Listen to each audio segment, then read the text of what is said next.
आय की असमानता हमारे जीवन के कई पहलुओं को प्रभावित कर रही है।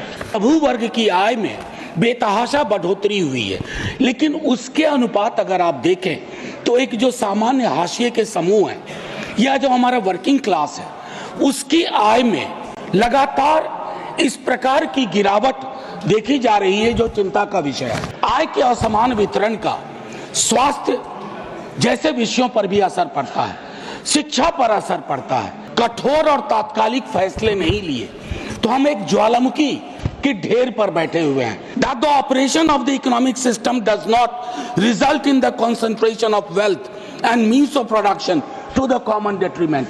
That's my request to you and to the government.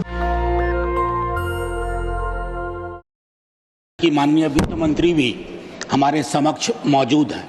ये अगर मैं सदन में बीते कुछ वर्षों में इस प्रश्न को हमने लगातार उठाया है और ये प्रश्न महोदय सिर्फ मेरा नहीं है।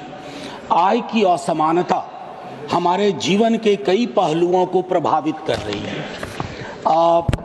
खास तौर पर अगर मैं कहूं कि अरबपति खरबपतियों की संख्या में बढ़ोतरी हो रही है, उससे कोई गुरेज नहीं है, लेकिन उसके ठीक बरक्स जो शार्प डिक्लाइन है middle income group, lower income group और खास करके जो असंगठित क्षेत्र का मामला है, तो महोदय मेरा सिर्फ आपके माध्यम से अपनी सरकार से ये भी कहना है कि कोविड के पश्चात इस प्रक्रिया में और भी तेजी आई है।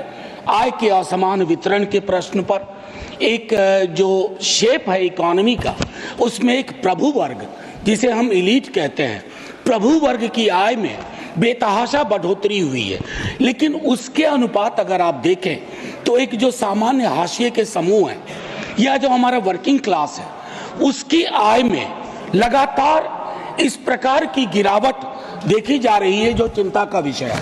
महोदय, आय का असमान वितरण सिर्फ इकोनॉमी को प्रभावित नहीं करता है, बल्कि सोशल स्टेबिलिटी को भी प्रभावित करता है, वो डेमोक्रेसी को भी प्रभावित करता है। क्योंकि सर हम सब कहीं न कहीं पाते हैं कि जब पूंजी का संकेंद्रण होता है तो पूंजी राजनीति को भी निर्धारित करने लगती है, और राजनीति को जब पूंजी निर्धारित करती है तो मैं समझता हूं उससे निकलना हम सबकी सामूहिक जिम्मेवारी है। महोदय, एक और चीज मैं कहना चाहूंगा कि आय के असमान वितरण का स्वास्थ्य जैसे विषयों पर भी असर पड़ता है, शिक्षा पर असर पड़ता है।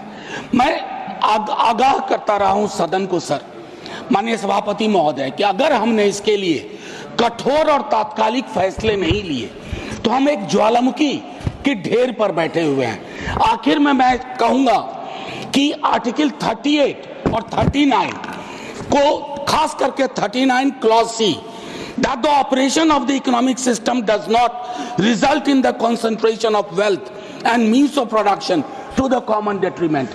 That's my request to you and to the government. Thank you very much, sir. National Dastak की आपसे गुजारिश है कि अगर इसको बचाना चाहते हैं तो नेशनल दस्तक को सब्सक्राइब करने के लिए रेड कलर के सब्सक्राइब बटन को दबाएं, फिर बेल आइकन की घंटी दबाएं। नेशनल दस्तक को बचाने के लिए बहुत जरूरी है कि हर खबर को शेयर करें, लाइक करें, कमेंट जरूर करें।